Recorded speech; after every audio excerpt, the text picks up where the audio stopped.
नमस्कार दोस्तों। जय श्री राम, जय सीताराम, जय जय हनुमान, जय वागेश्वर धाम सरकार। दोस्तों, अगर आपके अंगूठे पर भी है अर्धचंद्र का निशान तो हो जाइए सावधान, क्योंकि आज हम बताने वाले हैं कि आपके अंगूठे पर मौजूद अर्धचंद्र का यह निशान किस तरह आपके जीवन में हलचल मचा सकता है।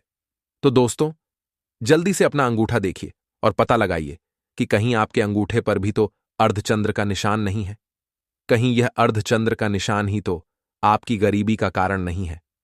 और आखिर क्या संकेत देता है? हमारे नाखून पर बने हुए आधे चांद का यह निशान, क्या यही निशान हमारी शारीरिक, आर्थिक और मानसिक स्थिति के बारे में बता सकता है? क्या यह अर्धचंद्र का निशान ही हमारे जीवन में शुभ और अशुभ परिणाम का संकेत देता है? अगर हमारे हाथ में यह अर्धचंद्र का निशान है, तो आखिर इस अर्धचंद्र के निशान का हमारे जीवन पर क्या प्रभाव पड़ेगा? तो दोस्तों, हमारे बागेश्वर धाम सरकार पंडित धीरेंद्र शास्त्री जी ने अंगूठे पर अर्धचंद्र के निशान से जुड़े सभी रहस्यों के बारे में अपने भक्तों को बताया है। इसी के साथ गुरु जी ने चावल के दाने के कई उपाय भी बताए हैं, जिनसे आप अपने जीवन में अर्धचंद्र के इस निशान से जुड़े दोषों को खत्म कर सकते हैं। तो दोस्तों, स्वागत है आपका द शास्त्र वाइस पर। आगे बढ़ने से पहले वीडियो को लाइक और चैनल को सब्सक्राइब जरूर कर दें, जिससे कि श्री बागेश्वर बालाजी की कृपा आप पर सदैव बनी रहे। चलिए वीडियो में आगे बढ़ते हैं। तो दोस्तों, हमारे हिंदू धर्म में सामुद्रिक शास्त्र नाम का एक ग्रंथ है, जिसमें हमारे शरीर के हर एक अंग का महत्व विस्तार से बताया गया है। यही सामुद्रिक शास्त्र बताता है कि जिस तरह हमारे हाथ की लकीरें हमारी किस्मत के बारे में बताती हैं, उसी तरह नाखूनों का महत्व भी हमारे जीवन में कई गुना ज्यादा होता है। इससे न केवल हम अपने जीवन में चल रही शुभ और अशुभ घटनाओं के बारे में पता लगा सकते हैं, बल्कि आने वाली जिंदगी में हमें किस तरह के शारीरिक, मानसिक और आर्थिक लाभ और हानि मिलेंगे, इसके बारे में भी पता कर सकते हैं।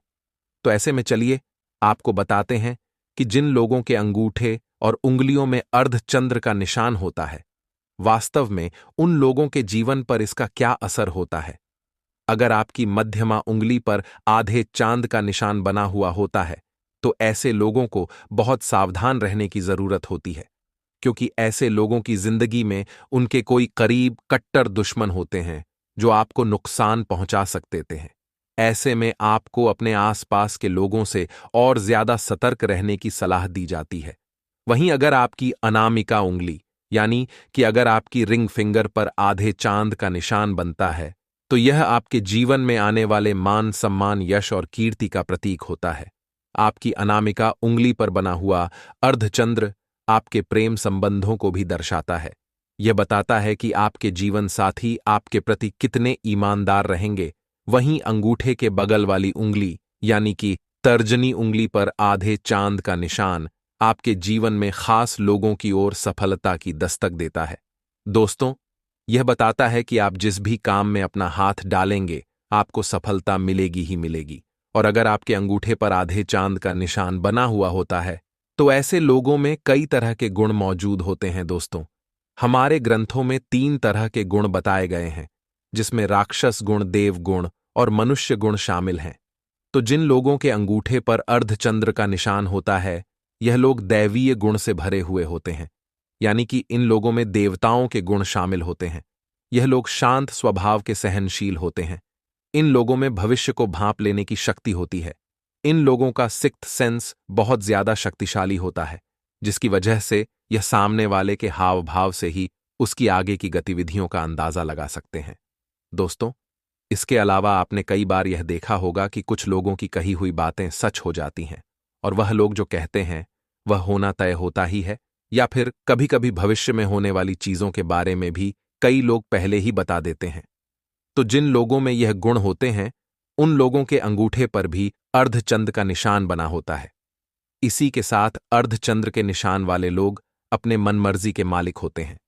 यह लोग अपने मन की सुनते हैं, अपने दिमाग से चलते हैं और प्रखर बुद्धि के होते हैं।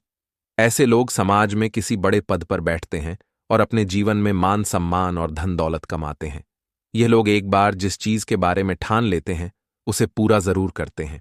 अगर सरल शब्दों में कहा जाए तो यह लोग काफी जिद्दी स्वभाव के होते हैं और हर क्षेत्र में अपनी प्रतिभा को आजमाना चाहते हैं।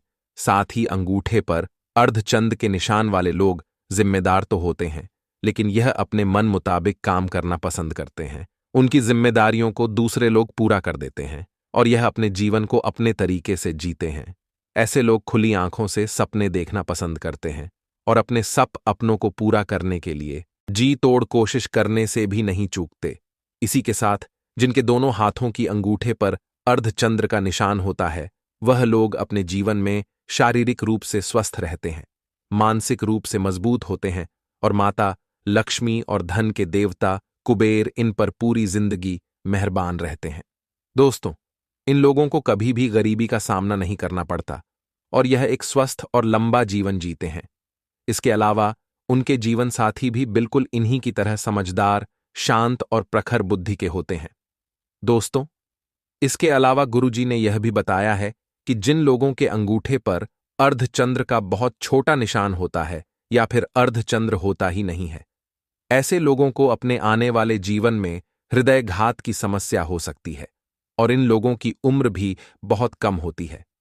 वहीं महिलाओं में जिन महिलाओं के हाथों की उंगलियों और अंगूठे के नाखून गुलाबी रंग के होते हैं और उन पर अर्धचंद्र का निशान होता है, ऐसी महिलाएं अपने जीवन में बहुत तरक्की करने वाली मानी जाती हैं। इन महिलाओं की किस्मत में राजयोग होता है और इन्हें धन दौलत और मान सम्मान की कोई कमी नहीं रहती। तो दोस्तों, एक तरीके से देखा जाए तो हम अपने कर्मों से अपनी किस्मत को बदल सकते हैं, लेकिन कई बार इंसान अपनी बेहतर जिंदगी की तलाश के लिए बहुत मेहनत करता है और कई लोगों को इसका फल भी मिल जाता है। लेकिन कई लोग ऐसे होते हैं जिनकी किस्मत उनका साथ कभी देती ही नहीं है। वह पाई पाई के लिए हमेशा मोहताज रहते हैं। तो ऐसे लोगों की जिंदगी में ग्रहों का हेरफेर बहुत महत्व रखता है। तो अगर आपके साथ भी ऐसा कुछ हो रहा हो सकता है कि आपकी कुंडली का चंद्रमा कमजोर हो। इसी के चलते गुरुजी ने चंद्रमा को मजबूत बनाने के लिए चावल के कई उपाय अपने भक्तों को बताए हैं, जिन्हें करके आप अपनी सोई हुई किस्मत को जगा सकते हैं। और इन उपायों को अपनाने के बाद माता लक्ष्मी आपको भर भर कर झोली में धन दौलत के भंडारे दे सकती हैं। तो दोस्तों, आपको बता दें कि चंद्रमा शांति का प्रतीक होता है और माता लक्ष्मी को प्रसन्न करने के लिए चंद्रमा से जुड़ी हुई हर एक वस्तु आपके लिए बहुत ज्यादा उपयोगी हो सकती है, और यह चीज है चावल।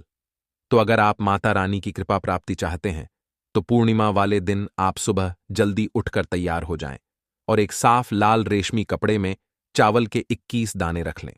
ध्यान रखिएगा कि हम पूजा पाठ में जो चावल इस्तेमाल करते हैं उन्हें अक्षत कहते हैं, और अक्षत ऐसे चावल होते हैं जो कहीं से भी टूटे फूटे नहीं होते। तो आप साबुत चावल के दाने इस कपड़े में रखकर अपने मंदिर में रखें और माता लक्ष्मी की पूजा करें। चंद्रदेव का ध्यान करते हुए इस पोटली को अपने पैसे वाली जगह पर रख दें और आप देखेंगे कि कुछ ही दिनों में आपकी किस्मत रंग लाने लगी है। वहीं आपकी सोई हुई किस्मत को जगाने के लिए भी आप चावल का उपाय कर सकते हैं। इस उपाय को करने के लिए तांबे के एक लोटे में जल और रोली डालकर थोड़ा सा चावल डालें। अब हर रोज इस पानी से सूर्यदेव को अर्घ दें। ऐसा करने से आपका सोया हुआ भाग्य जाग जाता है और आपको धन दौलत की प्राप्ति हो सकती है। वहीं अगर नौकरी या कारोबार में आपको लगातार मेहनत करने के बाद भी तरक्की नहीं मिल रही, तो भी आप चावल की उपाय कर सकते हैं। इसके लिए आप मीठे चावल बनाकर कौवे को खिलाएं। ऐसा करने से आपको आपकी मनचाही नौकरी तो मिल ही जाएगी, बल्कि आप अगर व्यापार करना चाहते हैं और आपको कोई रास्ता नहीं मिल रहा, तो व्यापार करने के नए नए रास्ते भी खुलने लग जाते हैं। और अगर आपके घर में हमेशा पैसों की दिक्कत बनी रहती है, आप आर्थिक तंगी से छुटकारा पाना चाहते हैं, तो भी चावल आपके लिए संजीवनी बूटी की तरह साबित हो सकते हैं। इसके लिए सोमवार वाले दिन आप सुबह जल्दी उठकर स्नान करें और स्वच्छ कपड़े पहनकर आधा किलो बिना टूटे हुए चावल लेकर महादेव के मंदिर चले जाएं। अब महादेव पर एक लोटा जल अर्पित करने के बाद एक मुट्ठी चावल लेकर महादेव के शिवलिंग पर अर्पित कर दें और बचे हुए चावलों को आप किसी जरूरतमंद या गरीब इंसान को दान में दे दें। इस उपाय को अगर आप लगातार 5 सोमवार तक करते हैं तो आपकी आर्थिक तंगी हमेशा के लिए खत्म हो सकती है। वहीं अगर आपके घर में धन आता तो बहुत है, लेकिन नहीं पाता, आपकी बचत नहीं होती, आपके घर में बरकत नहीं हो पाती तो अपने घर में बचत करने के लिए और धन को रोकने के लिए लाल कपड़े में 7 चावल के दाने रखकर पहले अपने घर के मंदिर में रखकर माता लक्ष्मी की पूजा करें और चंद्रदेव और माता लक्ष्मी का ध्यान करते हुए इसे अपने पश में रख लें। ऐसा करने से आपके फाल खर्चों पर लगाम लगेगी और आपके घर में धन की बचत होने लगेगी। तो दोस्तों, उम्मीद करते हैं कि गुरु जी की बताई हुई यह बातें आपको जरूर पसंद आई होगी। अगर आपको यह वीडियो अच्छी लगी हो तो चैनल को सब्सक्राइब करके वीडियो को लाइक करें और कमेंट बॉक्स में जय श्री राम, जय बागेश्वर धाम सरकार, जय हनुमान, जय सीताराम जरूर लिखें और इसे ज्यादा से ज्यादा शेयर करके बाकी लोगों तक भी पहुंचाएं। तो मिलते हैं अगली वीडियो में। धन्यवाद।